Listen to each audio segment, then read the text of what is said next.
Hello there, I'm Teacher Mark, and this is part 2 of Grammar through Sentence Diagramming. In part 2, we're going to see what is a sentence, and separating sentences into two parts, the subject part and verb part, and then we're going to start diagramming. So let's get started with that. Okay, so we're going to use diagramming to diagram sentences. So a natural question to ask is, what is a sentence? Well, a sentence has to have several components. First, it needs a subject. Second of all, it has to have a verb. And most people know 1 and 2, but the third part people often forget. It has to tell a complete idea. It has to tell a complete idea. Alright, so let's look at an example of this.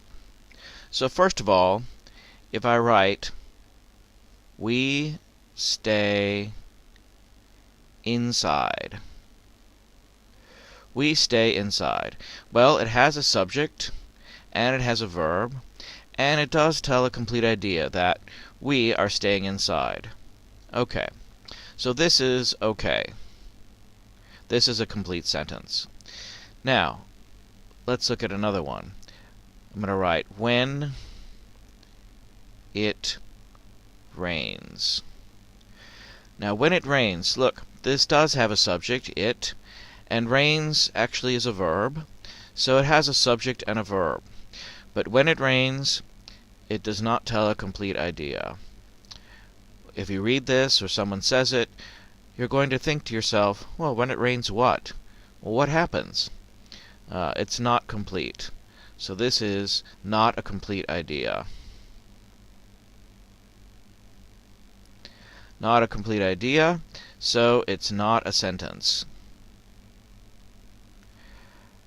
However, I could put these two together. When it rains,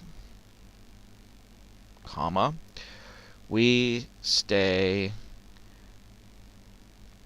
inside. Now, this is good. This has a subject, we, and a verb, stay, and it tells a complete idea that when it's raining out, then we will stay inside.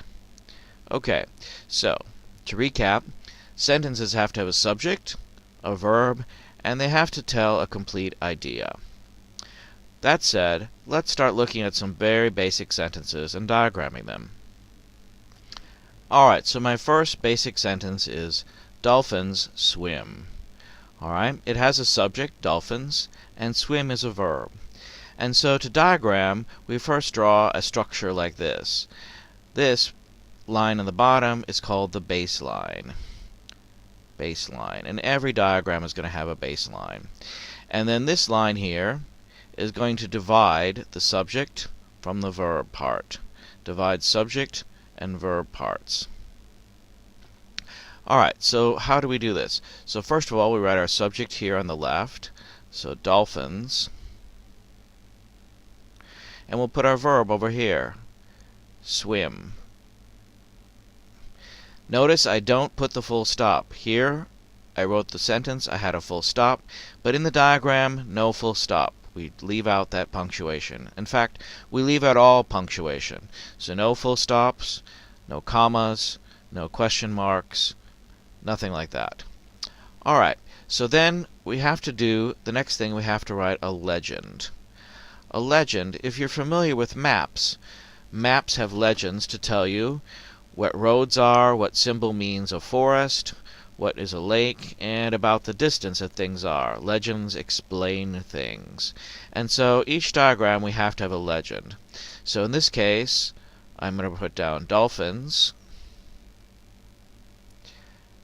Dolphins is a subject.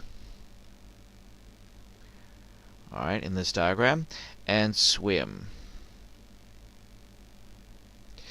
And here I'm going to be a little bit fancier. It's going to be an intransitive verb.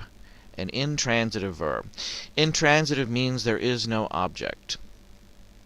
Okay, the subject does the action, and there's nothing that receives the action. There's no result from the action that on an object in the sentence. Okay, so this is your first diagram. Dolphins swim.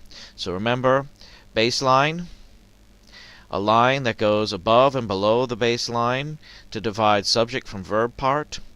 No punctuation marks in the sentence. Subjects go to the left, verbs go to the right, and that we need a legend. Dolphins, arrow subject, swim, arrow, in this case, intransitive verb. Alright, let's look at another one. Alright, here we have birds are singing.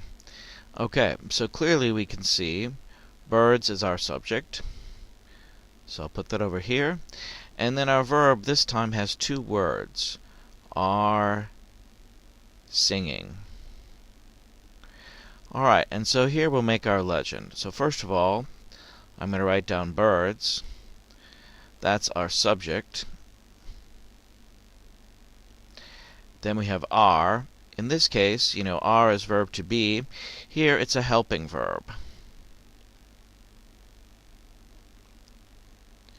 And then we have singing. Singing is our intransitive verb. I'm going to abbreviate that to intr verb. Okay, and now we have to add a little extra part here.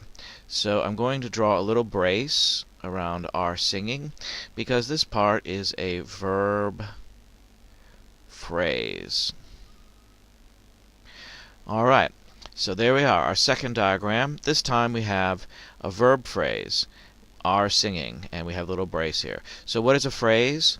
A phrase is a group of words, that work together.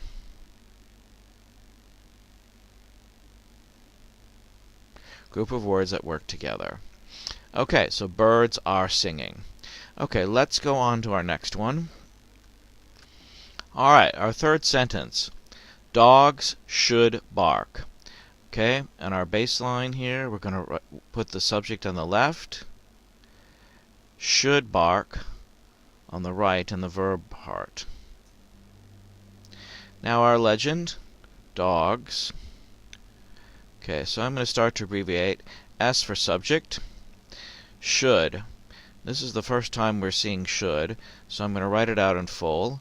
Modal verb. Remember, should is a modal verb. And then bark. Bark is an intransitive verb.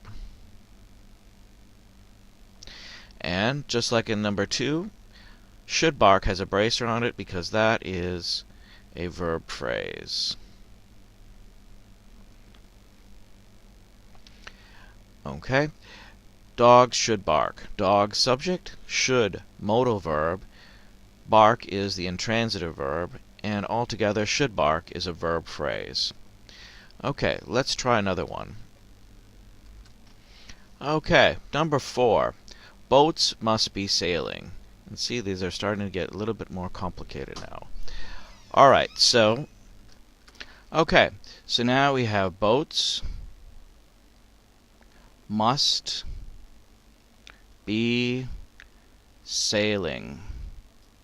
Boats must be sailing. Okay, well by now you know boats are the subject, so I'll show that with S. Must, thinking back to the list of verbs, you know that this is a modal verb. Be, here we have verb to be, it's helping. Helping verb. And sailing, the last word, that's our intransitive verb. And then we put the brace around must be sailing. That is the verb phrase. So this time, the verb phrase has 3 words, beginning with a modal, a helping verb in the middle, and then the intransitive verb at the end. Boats must be sailing. Okay, well that's enough for a first time of diagramming. So come in again next time and see what happens next. Okay, thanks.